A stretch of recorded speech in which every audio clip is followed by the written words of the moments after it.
Kasta tertinggi dalam percintaan. Nah, Menurut lu itu kasta tertinggi dalam percintaan itu apa sih, Jos? Seberapa gitu? Mana yang lu bilang paling mencintai nih ya? Orang yang egois akan dirinya sendiri, keinginan diri dia sendiri, atau orang yang memikirkan orang lain? pedang bermata dua ya. Yang mana merelakan? Iya, merelakan. Kita ngomongin merelakan dulu lah. Hubungan itu sama kayak karet gelang. Hmm. Antara lu dibilang tulus sama lu dibilang bodoh.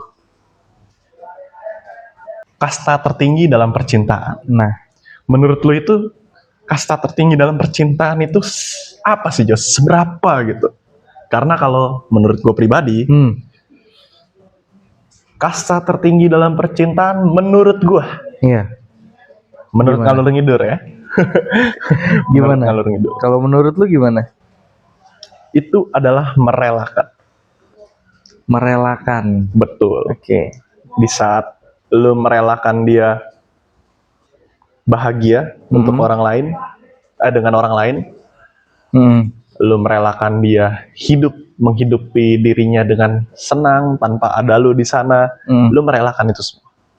Oke. Dan lu rela untuk dia tidak tersakiti bersama lu, karena lu tahu lu bermasalah.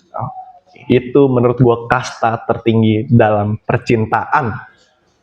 Kalau menurut lu gimana? Kalau menurut gue ini pedang bermata dua ya. Yang mana merelakan? Iya, merelakan. Kita ngomongin merelakan dulu lah, baru kita ke topik selanjutnya gitu ya. Kalau kita bicara soal merelakan ya, menurut gue itu pedang bermata dua sih. Antara lu dibilang tulus sama lu dibilang bodoh.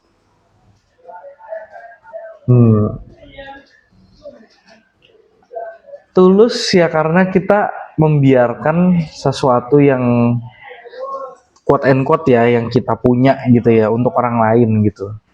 Tapi di satu sisi juga lebih kayak,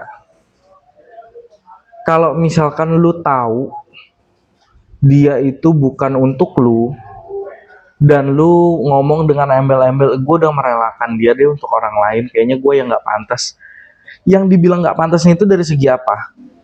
Dari segi lu menilai diri lu, atau segi lu menilai diri lu dari omongan siapa?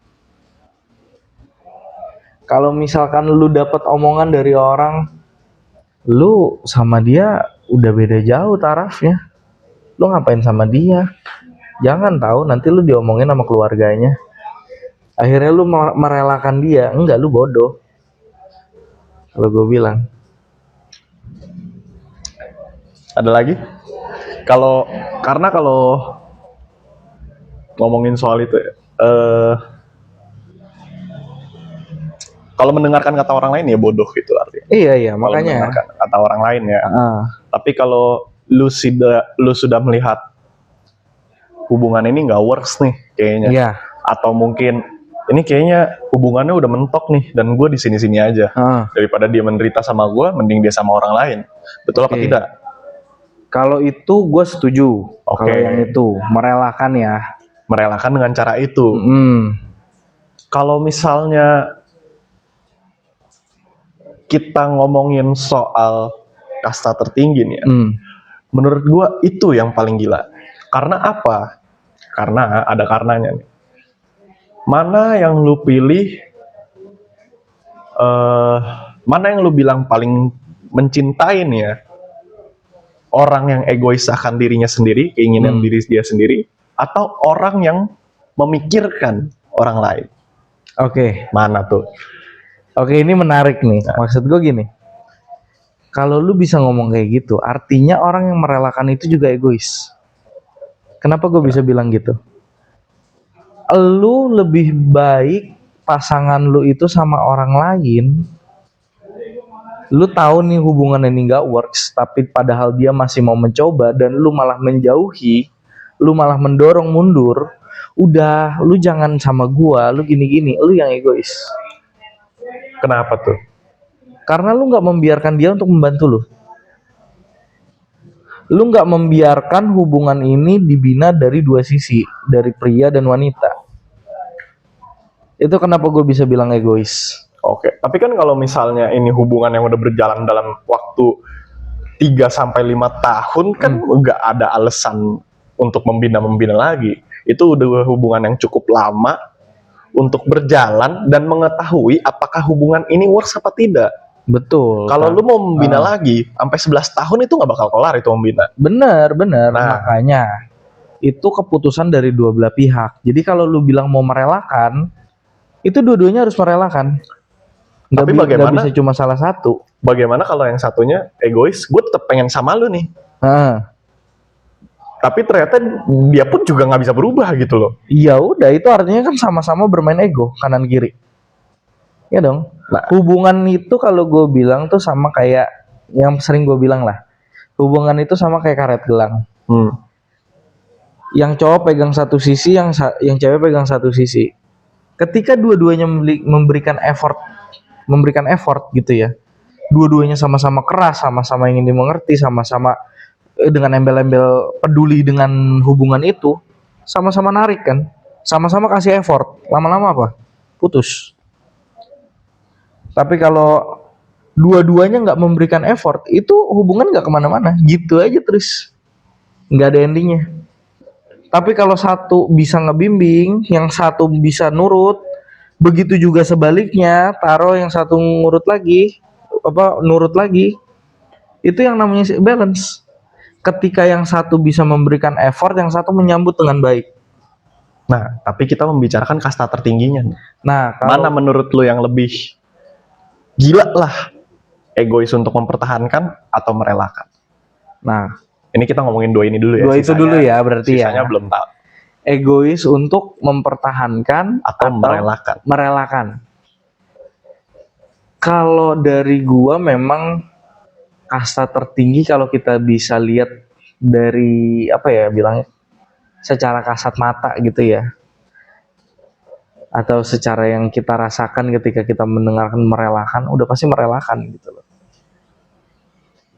Tapi kata-kata hari ini bang. Tapi kalau menurut gua mempertahankan itu kasta yang lebih tinggi. Kenapa? Beda urusan kalau dia nggak mau berubah ya. Iya. Tapi kalau lu udah rela berubah menjadi bukan diri lu lagi, sampai lu nggak bisa ngenalin diri lu lagi, itu menurut gua kasta mencintai yang paling hebat dan paling bodoh.